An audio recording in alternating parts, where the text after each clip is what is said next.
Daniel Jeremiah promised chaos a couple of days ago on Twitter when he said he's going to drop his mock 3.0 for the 2024 class. He would cause some chaos. His mock dropped yesterday. I got to check it out, and damn it, he did not disappoint. He definitely delivered. There is some chaos. I'm excited to dive into this mock. 4 straight quarterbacks off the board. Marvin Harrison Jr. being mocked to a team that I've yet to see any NFL analyst mock him to. And there are some teams and some fan bases of those teams who said if their squad passes on wide receiver in the first round this year, they'll be done with the team. I'm just here to tell you, if the NFL draft goes anything like this mock, y'all need to be looking for a new team. Let's get it. Okay, let's get it. Bitch, let's get it. Woo! Welcome back to the station. Welcome back to the channel. Y'all know what it is. Your boy Ray G. You can find me on X at RayGQ. Daniel Jeremiah 2024 NFL Draft Mock Draft 3.0 dropped yesterday. We're going to review it. We're going to go through all 32 picks. It's only one round. Thought about just doing it for fantasy. But let's just talk about these fits, these players with these teams, how it would impact fantasy. We'll spend more time on the offensive guys and the defensive guys. But let's pull it up. I thought this was a very interesting mock and should be a really good exercise. Let's get it. So he's got the Chicago Bears, just like everybody in the world, selecting Caleb Williams at the 101 spot, and this is where I believe he will go. He should go. It's going to happen. Fields is gone. There's no reason to believe that they're going to continue to roll into 2024 with anybody other than Caleb Williams at the quarterback position. Now, you move down the board. You've got the Washington Commanders here at 2, and most mocks have Jayden Daniels here at this pick for the Washington Commanders. But you see that instead, Daniel Jeremiah has Drake Maye, the quarterback out of North Carolina, going to the Commanders at 2. Personally, I can see this thing going either way. It could be Maye. It could be Daniels. Hell, there's some people who seem to think it could be J.J. McCarthy. But either way, we know the Commanders with the new head coach, the new offensive coordinator, regime change, Sam Howell shipped off to Seattle. They are going to address the quarterback position. Drake Maye out of North Carolina. I like this young man a lot. I think he could be really effective in the NFL with his skill set. So let's move up the board a little bit more, and they said 4 straight quarterbacks. So here we go. Jayden Daniels off of the board at 103 to the New England Patriots. This is a new team. This is not the New England Patriots of old with Josh McDaniels and Bill Belichick and Bill O'Brien and Josh, all these other guys. It's gone. This is a whole new regime, whole new day. Gerard Mayo, Alex Van Pelt, the skill set that Jayden Daniels has in that division where you got to compete with Tua in that offense. You got to compete with Josh Allen and everything that the Jets defense brings to the table in the AFC East. You better have the type of quarterback that can go get it. He's got the skill set. He's got the talent. We'll see how they put a competent team around Jayden Daniels in New England. So here's the one right here, number 4. Now, we know that this pick is currently held by the Arizona Cardinals, but in this mock, you do have J.J. McCarthy being selected by the Minnesota Vikings, which means the Vikings traded up with the Arizona Cardinals here in this situation to get the number 4 overall pick. Let's see what they ended up having to give up for this. So they addressed this position round 1, see pick 23. Now, after their recent trade with the Texans, so the Vikings, it doesn't even say what they gave up. So I'm going to assume it was the 2 first-round picks, 11 and 23, in order to move up here to 4 and potentially something in 2025. J.J. McCarthy to Minnesota, this is the one. Everybody seems to think that Minnesota is going to trade up. They're stacking up the capital to do that. It'll be interesting to see who they actually select, whether that's McCarthy, whether it's Drake Maye. Hell, they may be in the Jayden Daniels sweepstakes. None of us really know. But, for fantasy perspective, if you're talking super flex, these are the first 4 picks off of the board. These are locked and loaded. Just worst case scenario in super flex, top 10 picks. I would prioritize the quarterbacks very easily. Caleb Williams, then it would be Jayden Daniels, Drake Maye, followed by J.J. McCarthy for me. So that's how the first 4 picks in this mock went. Let's go down to this one right here. Another trade. And this is one where I really do believe that the Los Angeles Chargers are going to trade out of the number 5 pick. There's so many holes and so many things that team needs to fill in the direction that they've already started going. Mike Williams cut, Keenan Allen shipped off, Austin Eckler on a new team. This just seems like the type of move to just acquire more capital, build more assets, really put this team together for Harbaugh and company. So they trade their 5th pick to the New York Jets, who move up from 10 to 5, and they select Marvin Harrison Jr. from the Ohio State Buckeyes. This would be insane. I mean, to think about Marv and Garrett Wilson on the same team with Breece Hall, a healthy Aaron Rodgers back. If he's got anything left in the tank, I mean, this puts them in a very good boat inside that division, inside that AFC conference, and definitely with the type of defense that the Jets have, this move, adding this caliber of receiver to Garrett Wilson, should make them a contender in the AFC. So, again, don't know what they had to give up in this mock in order to acquire Marv. This is a spot that I've yet to see any fantasy football analyst, any NFL mock draft analyst talk about Marv to the Jets and the Jets trading up to 5. So I thought that was very interesting in this here mock. Now, at 6, the New York Giants, they also go wide receiver, and they take Malik Nabers out of LSU. Fantastic prospect, my wide receiver 1B in this class to Marv's 1A. Nabers of the Giants is a little interesting one, right? Because quarterback situation, still a little in flux with Daniel Jones. Are they going to move forward, stick, and commit to him? Probably not.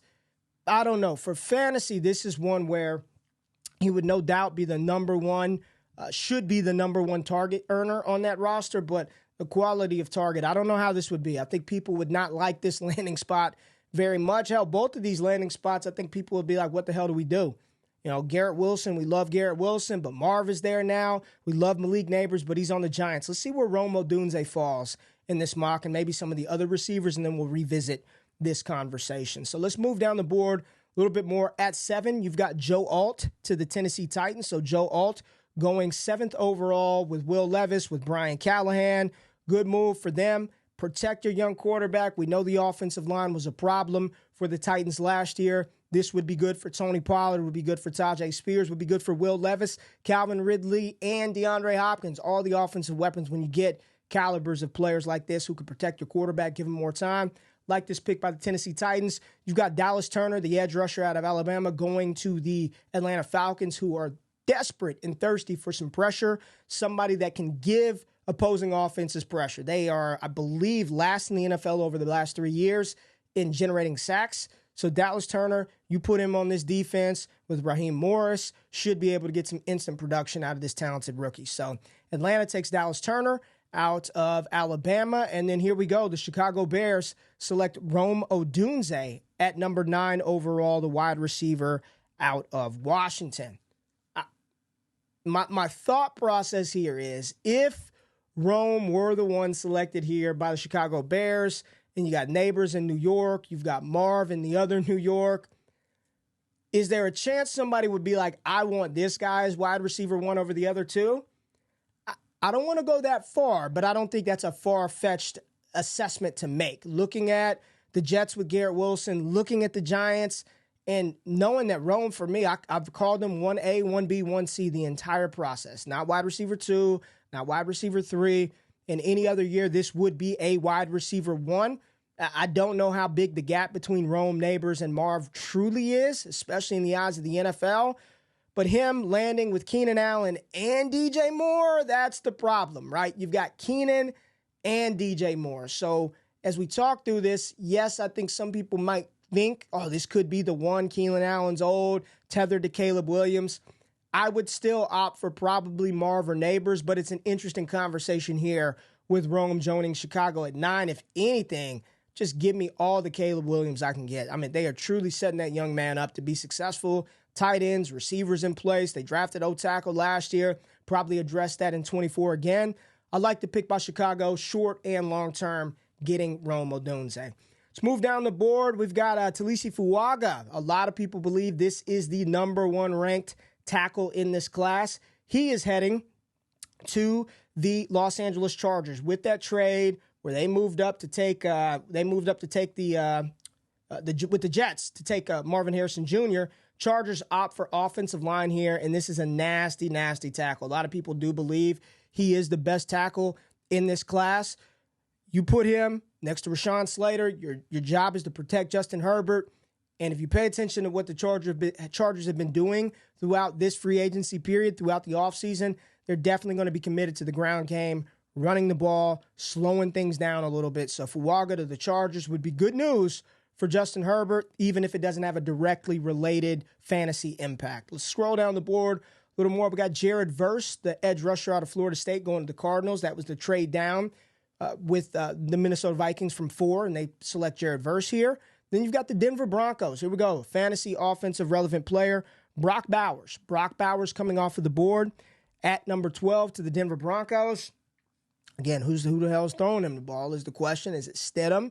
Do they take a Bo Nix in the second, a Michael Penix in the second round? Who knows? But Brock Bowers here at 12 provides whomever's playing quarterback a very, very reliable option in security blanket. The athleticism, the size was not a concern. We saw that at the Combine. Didn't do anything at his pro day from a testing standpoint. Hopefully we get to see a little something from Brock before the draft, but just based on what he's done over the past 3 years at Georgia, I don't have a lot of concern. Him going to Denver, whomever the quarterback is, this will be a reliable target. This will be a productive player. I'm excited about what his NFL potential and future looks like. I like this pick by Denver at 12. Let's move down the board, and no, they will not be drafting Michael Penix Jr. in the second round because Penix is coming off the board here at 13 to the Las Vegas Raiders. This is a spot where a lot of people, there's differing opinions on who should play quarterback for the Raiders this year. Some people say just let AOC, Aiden O'Connell, ride this thing out for a year. If he stinks, you'll be picking at the top of 2025. Get your quarterback of the future there. They brought in Gardner Minshew. Some people seem to think Gardner Minshew is going to be the guy, but now you add another dynamic, another layer, another quarterback who a lot of people like. 13th overall, I mean, this changes the game. This changes the fantasy football game where you may draft a player like this, especially in Superflex because of the capital. Top 15 pick, going to the Raiders. They've got Jacoby Myers. They've got Devontae Adams. You have Michael Mayer. You've got the rushing attack with Zamir White and Alexander Madison. I'm just joking about that. But you've got competent weapons around this player. Be interesting to see how people would treat Michael Penix going to the Raiders here and how Raiders fans would feel about this selection, this quarterback at this juncture of the draft. Michael Penix Jr., 13th overall to the Las Vegas Raiders. You've got Olu Fashanu, the offensive tackle out of Penn State, going to the New Orleans Saints to provide some support and relief for Derek Carr and company. Good for Alvin Kamara, Derek Carr, pass catchers, protect him. Quinyon Mitchell, the phenomenal cornerback out of Toledo who has aced the pre-draft process, going to the Indianapolis Colts. Love the pick. Troy Fatuanu, the offensive tackle out of Washington, going to the Seattle Seahawks. Must be some concern over either Abe Lucas or Charles Cross. They're two fantastic rookie tackles from 2 years ago. Maybe there's a little concern about one of those guys, or their thought is we can put Fatuanu inside, push him to guard. I'd love him at tackle if he were to fall to Dallas. You've got Terrion Arnold, the cornerback out of Alabama, going to Jacksonville. We know that they need secondary help, so that's a very, very logical pick. Makes sense. And the Cincinnati Bengals, even though I do believe they did sign Trent Brown from New England yesterday, they still take big offensive tackle J.C. Latham out of Alabama. Protect Joe Burrow at all costs. I get you, Cincinnati.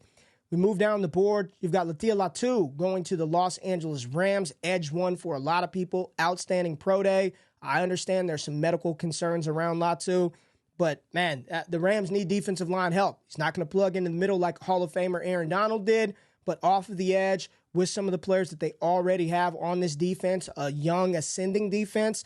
If the medicals and the health checks out, I think Latu here at 19 is a freaking steal. Would love him to fall to 24. Let's move down the board a little bit more. You've got Tyler Guyton, offensive tackle out of Oklahoma, going to the Pittsburgh Steelers. They invested in offensive front help last year. Darnell Washington, I believe, in the third or fourth round. Big blocking tight end out of Georgia, as well as Broderick Jones, offensive tackle out of Georgia. They go right back to the tackle pool, and they take Tyler Guyton out of Oklahoma.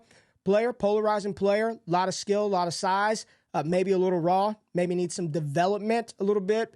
But with Mike Tomlin, with Arthur Smith, and how they want to run the ball, this makes a ton of sense for the Pittsburgh Steelers. Good for Russell Wilson, good for Najee, Jaylen Warren, and the pass catchers if he were to develop into a quality starting tackle. Let's move down the board again. You've got Graham Barton, and that's the beautiful thing about this class, and this is why I think it's going to go so much different than people are anticipating, because everybody is saying this is like the best offensive line tackle class that we've seen in decades. So when you're getting players like Graham Barton and Tyler Guyton down here in the 20s, where in any other class these are top 15 picks, phenomenal, will definitely help out the offensive side of the ball. And Graham Barton going to the Miami Dolphins would absolutely be a plus for their rushing attack as well for Tua Tagovailoa. Let's move down the board and see what the Philadelphia Eagles do. They go to the speedster out of Clemson, Nate Wiggins, cornerback who dropped a 4.2 at the NFL Scouting Combine, and from all accounts looked phenomenal during his pro day workouts. Now you've got the Arizona Cardinals finally picking again after they passed on Marvin Harrison Jr. and they select Brian Thomas Jr. out of LSU. So BTJ, a lot of people's wide receiver 4 in this class. He is on the board for me as wide receiver 4. Falls to Arizona. So let's just see. Arizona was picking 4th, and they traded with the Vikings. So Vikings got their J.J. McCarthy. The Cards at 11 took Jared Verse, so they opted for, edge rusher at 11. And then down here at 23, they ended up getting Brian Thomas Jr. So Cards fans, my question to you, is Marvin Harrison Jr. better? Would you rather have Marv, or would you be fine with Brian Thomas Jr. and Jared Verse? Let's just go by Daniel Jeremiah. I don't want to give any other names. Jared Verse and Brian Thomas plus probably a 25 first, or Marvin Harrison Jr. This would be, I kind of like it. I think he still fits into that X role for Kyler Murray in Arizona. This would be good for Trey McBride shares. I think it would still be good for Michael Wilson and that complementary flanker receiver role, the Z. I don't mind the haul. You can argue Jared Verse at 11 versus some other player, but to still walk away with Brian Thomas Jr. and probably a first-round pick in 2025, like what Arizona's doing. I like this play, even though the name of Marvin Harrison Jr. feels a little bit better than Brian Thomas. Moving down the board, my Dallas Cowboys, they opt for offensive center position. Jackson Powers-Johnson out of Oregon. Would love to see him in Dallas. Glaring hole in the center with Tyler Biadasz taking his talents to Washington. We need a guy. We need a stalwart that can fit that Travis Frederick role. He is not, the offensive line hadn't operated the same since Frederick departed from the NFL a few years ago. Would love this selection by Dallas. This would be good for Dak and the overall offense. Amarius Mims, the big monstrous tackle out of Georgia, going to Green Bay to protect Jordan Love. Love it. Bakhtiari is out of the way. Got to improve that offensive front. The Lions are doing a lot up front to help that defensive line. The Bears as well. Make sure you protect your young quarterback. I love this pick of Amarius Mims out of Georgia to the Green Bay Packers. Now we've got the Tampa Bay Buccaneers going Darius Robinson, the edge rusher out of Missouri, and the Arizona Cardinals back on the clock again. This time, this was a selection that they got from the Houston Texans, which they probably thought would be like a top 10 pick in the NFL draft this year. Instead, C.J. Stroud had other plans, but they select Byron Murphy out of Texas. I mean, they've completely revamped their defensive line in one draft. You get Jared Verse and Byron Murphy, and you walk away with Brian Thomas Jr. What a freaking draft haul for the Arizona Cardinals. I love this pick. Byron Murphy, disruptive interior defensive tackle out of Texas. Love it. You got Big Johnny Newton going to the Buffalo Bills, defensive lineman, D-tackle out of Illinois. The Lions go defensive back help because they need it. Kool-Aid McKinstry out of Alabama fills a need for the Lions. You got Cooper DeJean, who can play safety and or corner. Hadn't done any testing, still recovering from a late in-this-season injury for the Baltimore Ravens. Chop Robinson, explosive, athletic, edge rusher, playmaker. Some people think he's got some Micah Parsons vibes in him. He goes to the San Francisco 49ers here at 31, who just lost Chase Young, but I'm sure they're not tripping about that. Like the upside play here by the 49ers going Chop Robinson. And then at 32, the Kansas City Chiefs. Yes, we know the Chiefs want a wide receiver, but did you think they were going to take this one? Adonai Mitchell out of Texas goes to the Kansas City Chiefs at number 32. Not Hollywood Brown, not Ladd McConkey, not Troy Franklin. You see A.D. Mitchell going to Kansas City, and this is an interesting fit because they addressed wide receiver position during free agency with Hollywood Brown. You've got Rashee Rice. You know you need another receiver or two on that offense. So just thinking about schematically where these guys fit in, Hollywood can play the X or the Z position. Hell, you could throw Hollywood in the slot. Rashee Rice, I believe he was used a lot as that X receiver last year. Then Adonai Mitchell, Texas lined him up all over the place, so he can play inside, outside, but at 6'3", he profiles like an outside X receiver. So it would be interesting to see how the Kansas City Chiefs would deploy these three. If I had to take a guess how they would roll those guys out there, I think it would start out with Hollywood Brown as the X, Rashee Rice in the slot, and then at the flanker position, the opposite would be Adonai Mitchell in 3 wide receiver sets. 2 wide receiver sets, it'd be Hollywood and Rashee Rice. And I think in that situation, Rashee would be as the X and Hollywood as the Z, but in 3 wide receiver sets. You get the point. I like the fit. I'm a big fan of Adonai Mitchell. He's a player that I am higher on than a lot of other of my consensus community members. I think he's an incredible talent, untapped potential. And I think that both of the receivers at Texas were marred by some inconsistent quarterback play over the past year from Quinn Ewers. So I like the pick by the Kansas City Chiefs.